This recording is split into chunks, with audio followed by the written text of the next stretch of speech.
Halo Sobat Milenial dan Gen Z. Saat ini bareng gue Trian dan Trio di program Cuanki, Curhat Keuangan dan Investasi edisi Lebaran nih.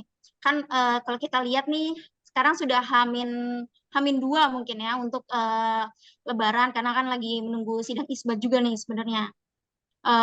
Sebenarnya apa sih untuk saat ini topik yang lagi kita bahas di Cuanki sendiri itu sebenarnya yang memang berkaitan dengan bagaimana sih cara mengelola eh, THR atau keuangan saat ini.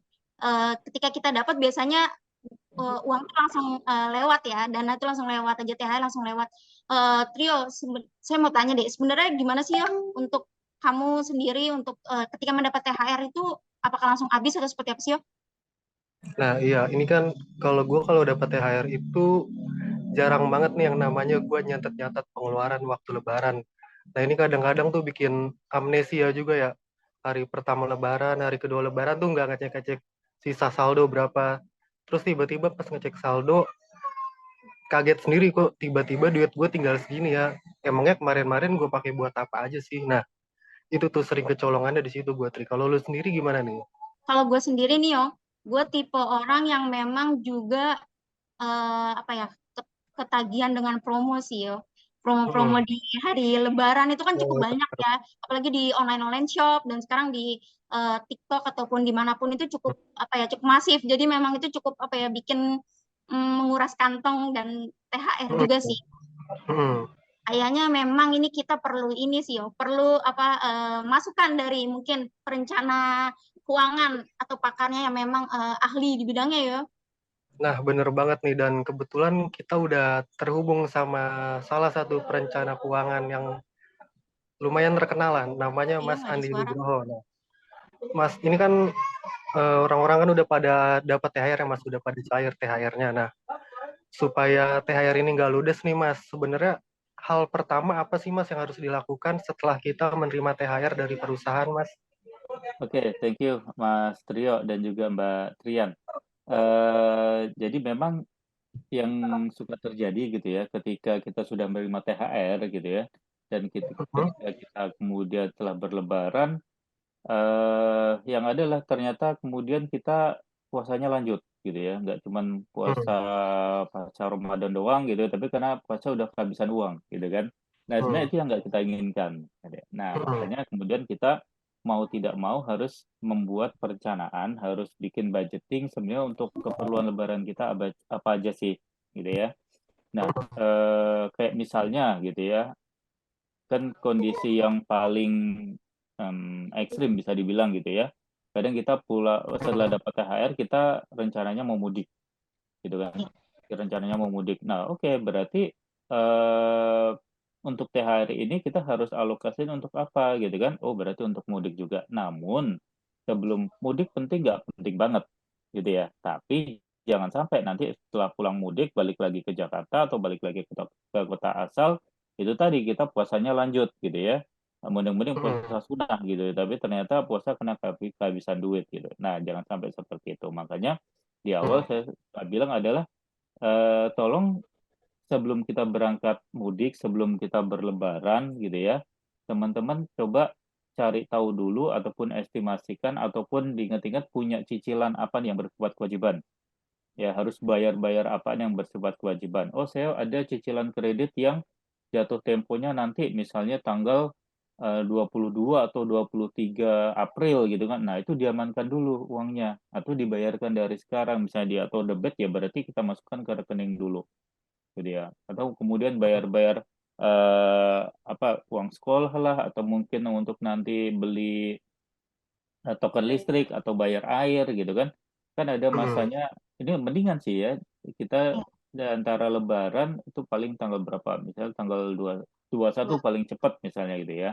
Sampai kemudian nanti gajian lagi beberapa teman kan tanggal 1 awal bulan ya. Iya. Itu berarti jaraknya ya nggak terlalu jauh sih, masih lumayan gitu kan. Tapi kan kita harus start di situ biar jangka waktu ketika kita selesai lebaran sampai nanti gajian lagi itu tetap aman. Itu tadi cicilan-cicilan, kewajiban-kewajiban itu diamankan dulu semuanya Hmm. ya. Terus kemudian juga uang transport, uang baik itu transport nanti ketika kita untuk masuk kerja lagi tanggal 26 kan berarti kemungkinan teman-teman udah mulai masuk lagi kan, masuk kerja lagi, anak-anak sekolah juga kemungkinan udah mulai masuk ke sekolah lagi ya. Itu uang transportnya disiapkan sama untuk makan kita selama itu tadi selesai pulang mudik sampai kemudian kita masuk dapat gajian lagi. Itu yang pertama kali kita amankan dulu ya. Selebihnya baru kita gunakan untuk berlebaran, mau itu untuk mudik, untuk apa namanya, misalnya pun nggak mudik ya untuk kita bagi-bagi THR, bagi-bagi angpau buat teman apa saudara-saudara kita. Nah, itu kita alokasikan situ. Beli makanan, beli baju baru itu kita alokasikan di situ. Jadi di aman kita sisihkan dulu, di awal kita sisihkan dulu, kita amankan dulu, jangan sampai kepake ketika nanti berlebaran. Gitu. Oke, artinya jangan dibalik ya Mas, dipakai buat lebaran dulu, nanti saja baru dipikirin mau ada apa nih bakal perlu dipakai, nanti malah kurang gitu ya Mas. Betul, betul. Kalau dipakai berlebaran dulu, yang ada ntar malah nggak tersisa nanti. Yang takutkan kan begitu. Oke, iya nih tadi kan Mas Hani kan menjelaskan bahwa yang penting tuh harus mempos-poskan prioritasnya dulu ya Mas, baru nanti ada sisanya berapa itu yang dipakai buat lebaran, artinya jangan dibalik nih. Nah, Iya. kalau Trian sendiri gimana nih Tri? Lu menerapkan hal yang kayak gitu nggak sih Tri? Kalau gue nih yo, sebenarnya gue menerapkan sama sih sebenarnya beberapa persen atau sekitar 50 memang untuk kebutuhan gue di bulan depan. Tapi memang terkadang ketika THR itu lupa gue putusin, duit itu bisa langsung habis gitu aja sih di rekening. Karena memang ya karena kemudian kita sekarang untuk transaksi belanja-belanja di online sih yo, yang sebenarnya bikin hilaf ya. Jadi memang itu benar-benar jadi tantangan sendiri sih Mas Andi untuk saya sendiri pribadi dan mungkin generasi milenial lainnya yang mungkin baru pertama kali menerima gaji dan THR karena baru kerja. Nah itu sebenarnya emang agak sulit sih Mas untuk membagi pos-posnya itu sih Mas. Kemudian sebenarnya idealnya itu Mas berapa persen sih Mas untuk uang yang ditabung dan yang dari kita dapat di THR itu Mas? Idealnya Mas untuk memang kita sustain hingga bulan depan nggak makan nasi dan kecap aja Mas. Iya. Nah, jadi ini menarik nih. Jadi memang kasusnya mungkin ada beda gitu ya. Buat apalagi buat Mbak Trian ataupun siapapun teman-teman yang baru mungkin first jobber, baru pertama kali kerja, baru terima THR pertama kali itu kan lagi seneng-senengnya gitu kan.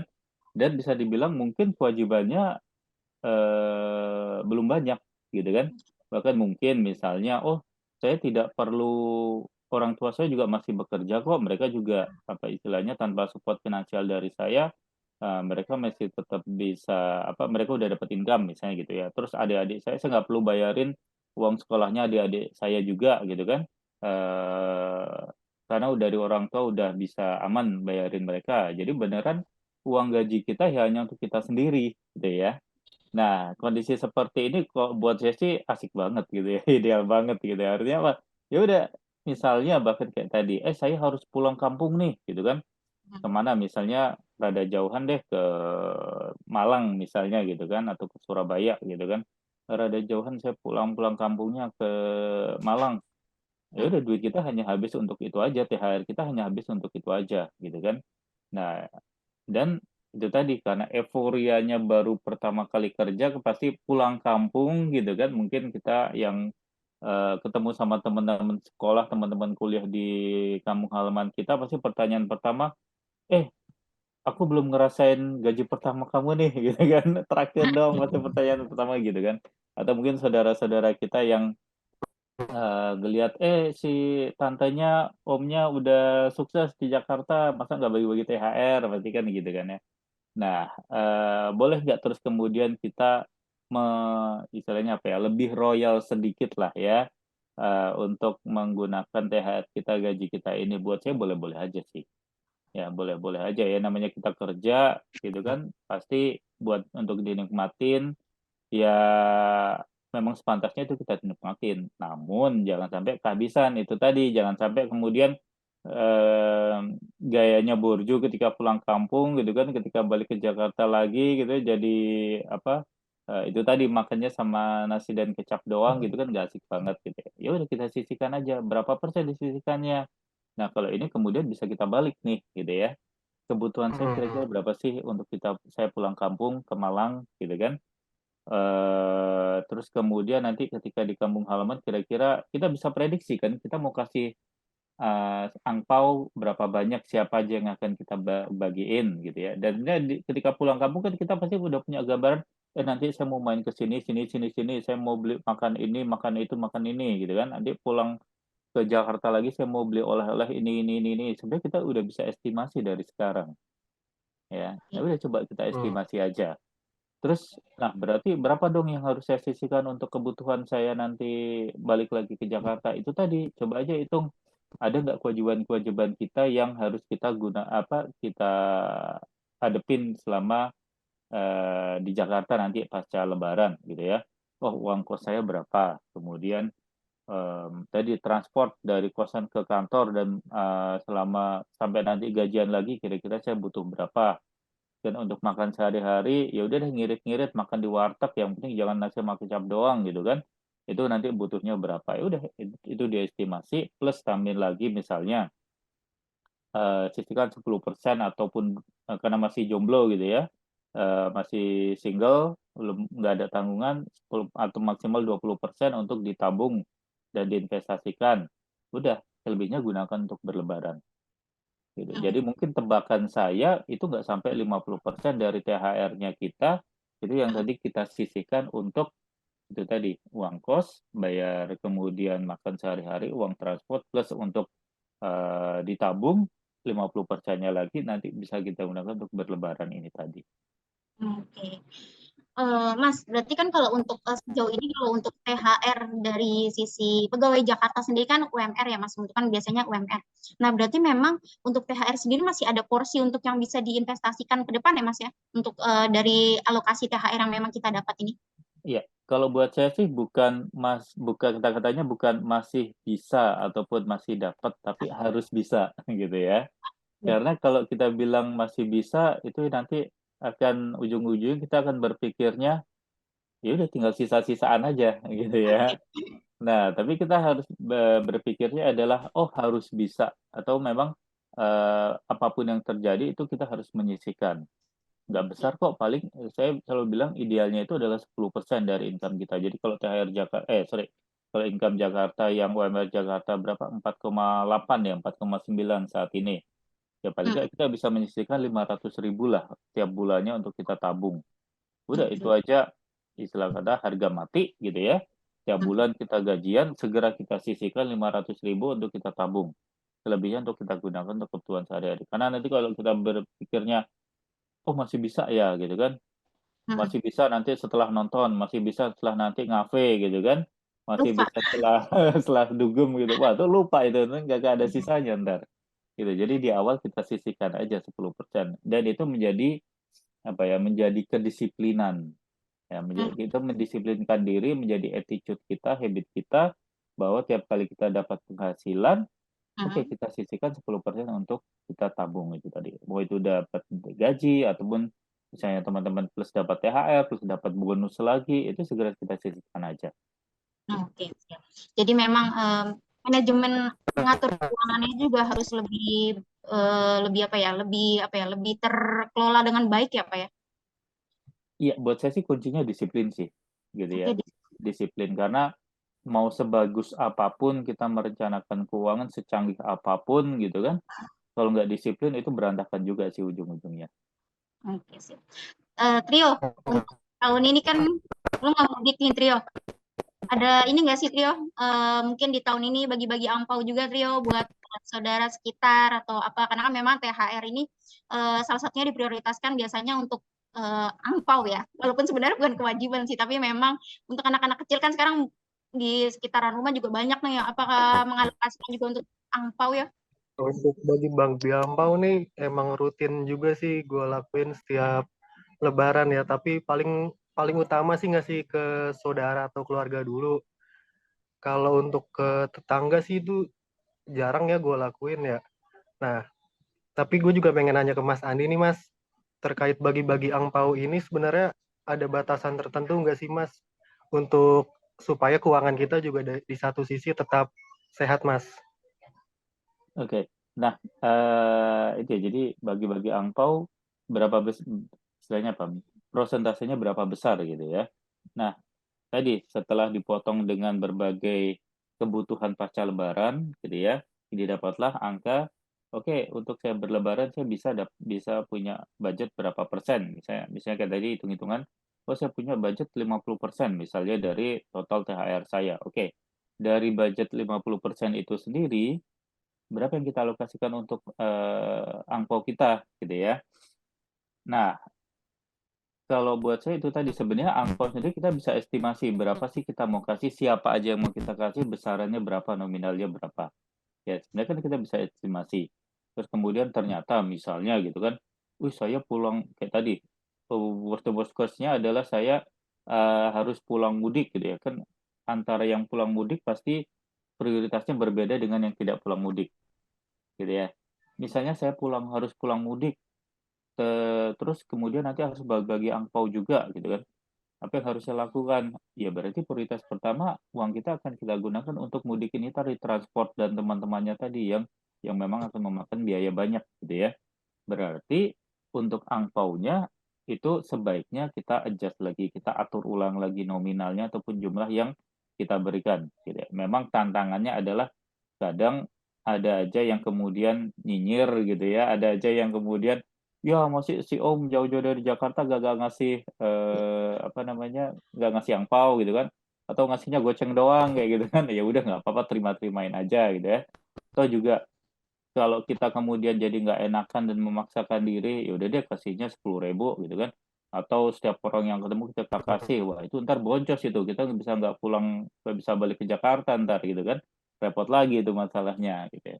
Jadi kadang kita harus apa ya menguatkan mental juga supaya untuk pembagian angpau ini kita jangan terlalu nggak enakan. Itu kayak Mas Trio aja gitu kan.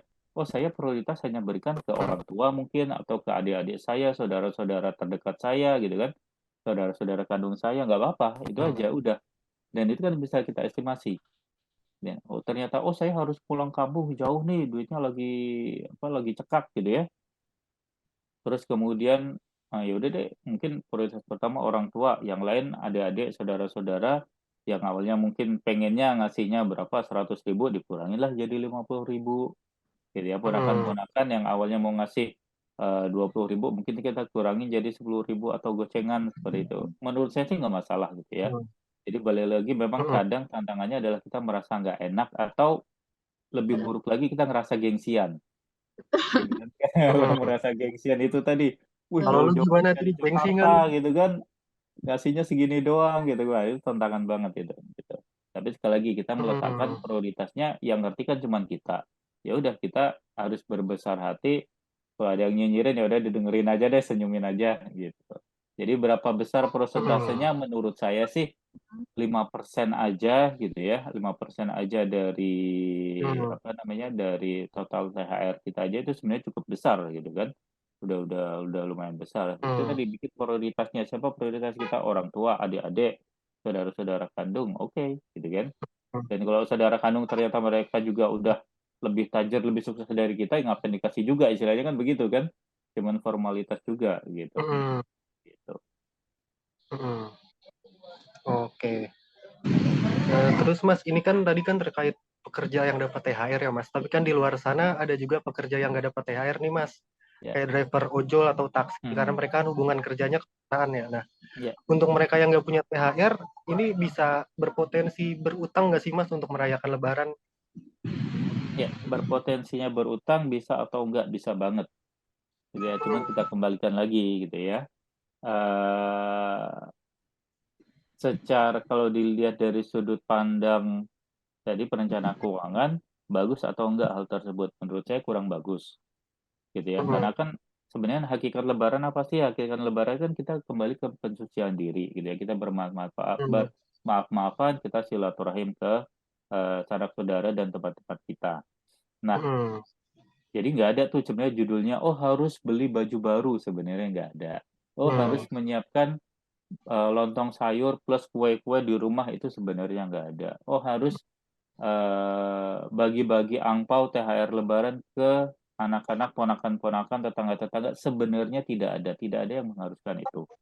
Ya, namun kultur kita kadang seperti itu. Ya, kita nggak bisa menafikan bahwa secara kultur masyarakat kita mungkin masih akan menganggap itu sebagai sesuatu hal yang dipentingkan. Yang itu yang kemudian mendorong kenapa banyak orang yang rela ngutang demi untuk bisa berlebaran. Atau bahkan apa ya, saya ngelihatnya kadang terlepas dari itu tadi ya, masalah teman-teman yang apa, teman-teman tidak dapat THR tapi kemudian apa berhutang gitu ya. Kadang kita ngelihat angka kriminal makin banyak di akhir-akhir menjelang Ramadan gitu kan, angka pencurian segala macam. Tebakan saya sih itu tadi, kebutuhan untuk berlebaran itu tadi gitu ya, sesuatu yang sebenarnya tidak diwajibkan, diharuskan, kemudian karena kultur, karena budaya kita itu kemudian kita merasa ini harus ada gitu ya. Jadi secara perencanaan keuangan bagus tidak, baik tidak, disarankan atau tidak untuk sampai berhutang ketika kita berlebaran. Saya sih tidak menyarankan untuk itu gitu ya. Namun kadang kita rada berat, misalnya contohnya adalah kemarin 3 tahun saya nggak bisa pulang kamu gara-gara pandemik gitu ya. Masa iya sekarang saya nggak bisa pulang juga. Nah, kadang kita kan ada rasa apa namanya berat di situnya gitu kan. Ya selama ini aja saya beli HP bela-belain ngutang gitu kan. Sekarang masa buat nengokin orang tua saya nggak sampai ngutang gitu kan. Kadang itu yang menjadi tarik ulur. Dan sebaiknya teman-teman itu tadi, kalau memang tujuannya nengokin orang tua gitu kan, lama tidak silaturahim ke orang tua, secara apa ya, secara moral saya akan bilang oke, misalnya seperti itu nggak masalah gitu ya, bela-belain utang untuk nengokin orang tua yang selama mungkin beberapa tahun kemarin kita nggak ketemu sama orang tua kita, nggak pulang kampung. Namun misalnya ternyata bela-belain utang demi gengsi gitu kan, gengsi yang ngerasa, saya udah merantau masa iya nggak pulang gitu kan, atau sekedar pengen ya itu tadi gengsi, pengen pamer, flexing di kampung halaman, no, big no kalau untuk itu gitu ya. Tapi untuk misalnya saya pengen ketemu orang tua gitu kan, berbagi sama orang tua, itu masih bisa dimaafkan, masih bisa, istilahnya kalau buat saya sih masih apa ya, kesalahannya masih bisa dimaafkan lah ya. Namun bila hanya untuk pamer, demi gengsi, demi flexing di kampung halaman, sebaiknya jangan dulu deh. Gitu. Oke. Tri, gue mau nanya ke lu dong, Tri. Ya, THR, lu kan baru kerja beberapa bulan nih ya, berarti kan THR-nya belum full kan ya? iya Nah, kalau lu betul. menyiasatinya gimana sih dengan THR yang terbatas ini untuk tetap ngerayain Lebaran gitu kayak orang-orang? Kalau untuk posisi gue ya, yang benar-benar baru di DN sekitar 3 bulan dan memang sebelumnya bekerja di tempat lain ya, menurut gue untuk THR yang kemarin memang benar-benar harus apa ya, dialokasikan benar-benar secara detail dan apa ya yang masuk akal aja sih ya sebenarnya. Jadi kayak memang walaupun memang saudara gue tuh banyak banget ya untuk anak-anak kecilnya. Jadi memang untuk rasa, benar katanya Mas Andi tadi, untuk rasa kayak nggak enak dan dinyinyirin itu emang susah Mas untuk apa ya, untuk nggak kena apa ya, nggak kena mental kita Mas, karena memang omongan itu tuh kayak wah, iya juga ya, saya udah kerja kayak gini masa nggak bisa ngasih kayak gitu Mas. Jadi memang untuk yang THR di tahun ini sebenarnya gue memprioritaskan ke sepupu-sepupu sih yang memang dekat dan jadi udah bodo amat lah omongan orang. Karena memang untuk sejauh ini kan untuk ya bulan depannya nggak mau makan nasi sama kecap aja sih yo. Oke. Tapi lu sampai tergoda buat ngutang gak sih? Sempat kepikiran gak sih, Tri? Kalau untuk ngutang, alhamdulillah enggak ya untuk sejauh ini. Karena kan memang kalau untuk sejauh ini untuk tanggungan dan apa ya kebutuhan yang gue tanggung sebenarnya untuk saat ini memang nggak ada sih. Karena memang kan masih single dan memang ya paling ngasih THR ke orang tua dan uang belanja aja sih yo. Itu aja sih sebenarnya. Jadi masih aman lah. Untuk sejauh ini nggak sampai ngutang dan nggak ada emas. Oke, mungkin lu ada pertanyaan terakhir buat Mas Andi nih, Tri, sebelum kita tutup acara Cuanki edisi Lebaran nih. Untuk Mas Andi, Mas, kalau untuk sejauh ini kan tadi Mas bilang investasi ya, Mas ya. Untuk THR sendiri itu bagusnya untuk investasi apa sih Mas saat ini? Karena kan memang kalau dari sisi mungkin dari pasar uang atau logam mungkin masih menarik, tapi yang memang lebih apa ya, lebih bagus untuk saat ini apa sih Mas?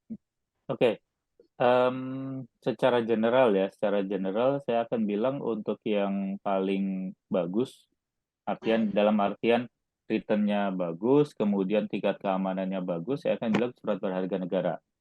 Ya, Oh, itu bisa obligasi retail negara atau sukuk retail negara. Ya, kenapa? Karena dibandingkan dengan deposito, dia returnnya lebih besar. Kemudian secara resikonya dibandingkan dengan reksadana, apalagi pasar saham, resikonya lebih rendah. Gitu ya. Secara umum saya akan ngomong seperti itu. Namun kembali lagi ke profil resiko kita dan itu bisa penjelasannya panjang lebar. Nah, cuman kan memang asalnya si surat berharga negara ini dijualnya adalah minimal dari harga 1 juta gitu ya, 1 jutaan gitu. Nah, misalnya kita UMR Jakarta disisihkan 10%, berarti kita misalnya menyisihkan 500.000. Oh, berarti eh, paling nggak kita harus nunggu dulu nih, dia kita kumpulin 2 bulan, 3 bulan, baru dapat, baru kemudian kita alokasikan ke si surat berharga negara ini tadi. Jadi caranya seperti itu. Atau misalnya kalau enggak, ya kita bisa beli juga dalam bentuk logam mulia. Logam mulia kan ada yang setengah graman tuh. Setengah graman kan kalau nggak salah sekarang 500 ribuan kan ya. Lumayan kita bisa beli, kumpulin aja gitu kan. Kumpulin aja walaupun logam mulia saat ini apakah harganya cenderung naik? Iya gitu kan. Apakah dia prospeknya bisa cuan? Bisa, tapi pasti nggak mungkin jangka pendek. Paling nggak kita harus nunggu di atas 3 tahun sampai 5 tahun ke depan baru kemudian kita bisa jual lagi dan bisa mendapatkan cuan dari situ. Tapi paling tidak kita udah mulai itu tadi membangun habit dan attitude untuk kita menyisihkan dana kita, menyisihkan penghasilan kita untuk kita investasikan. Kita bangun habit di situ dulu aja. Atau kalau tidak, ya kita bisa beli yang lebih murah lagi, reksadana dari 100 ribuan. Banyak Iya. aplikasinya sekarang gitu kan. Sambil rebahan aja kita udah bisa invest tuh beli reksadana gitu. Tinggal kita pilih aja. Kalau saat ini yang paling aman dan paling cuan memang reksadana yang basisnya pendapatan tetap gitu dibanding itu. Namun kembali lagi secara umum akan saya jawab seperti itu. Namun misalnya ada yang ingin tanya lebih detail ya saya akan kembalikan lagi ke profil risiko masing-masing gitu. Oke, Pak, kalau dari saya nih Pak, sekali satu lagi nih Pak, sebenarnya untuk sejauh ini apa sih Pak tips, bagaimana sih Pak tips untuk memulihkan kondisi keuangan pasca Lebaran nih Pak, karena memang habis jor-joran mengeluarkan dana untuk kebutuhan Lebaran, nah, sejauh ini apa sih Mas tips-tipsnya untuk kedepannya Mas? Oke, kita bicaranya misalnya ada teman-teman yang khilaf gitu ya. Iya. Walaupun itu tadi namanya motivasi kan sebenarnya kembali lagi ke diri masing-masing gitu ya. Udah diomongin panjang lebar, tapi nggak ngejalanin, habis itu nanti ntar pulang lebaran bengong nih. Ih iya, gue puasa lagi deh gitu kan. Udah puasa sunnah lagi gitu ya. Puasa sunnah plus puasa karena emang belum gajian lagi.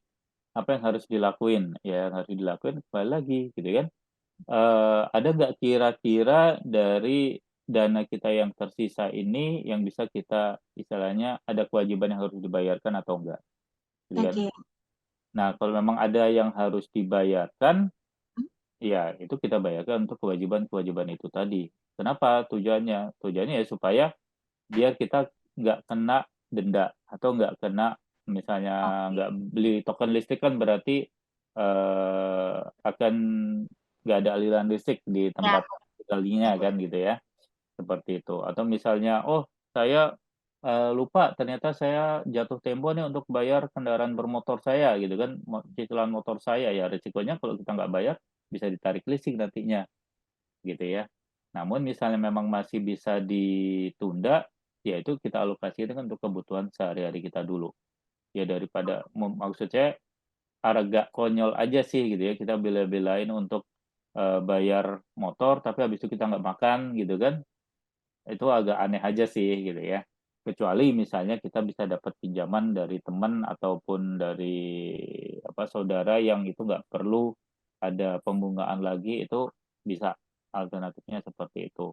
Jadi memang mau tidak mau ketika kondisinya udah terlanjur, terus kemudian dana kita terbatas, pilihannya adalah bayar utang atau buat makan, itu tadi kita lihat prioritasnya. Ini utang kalau nggak dibayarin saya kena sanksi apa nih?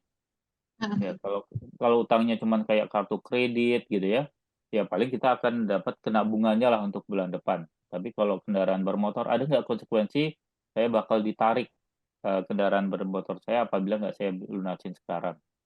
Gitu ya. Kalau memang ada konsekuensi untuk itu dan menurut kita, wah ini kayaknya kalau saya nggak ada kendaraan bermotor, nggak ada motor, saya jadi susah berangkat kerja. Oke, berarti kita prioritaskan makannya kita kurangin. Itu tadi ujung-ujungnya kita makan nasi sama kecap doang tuh.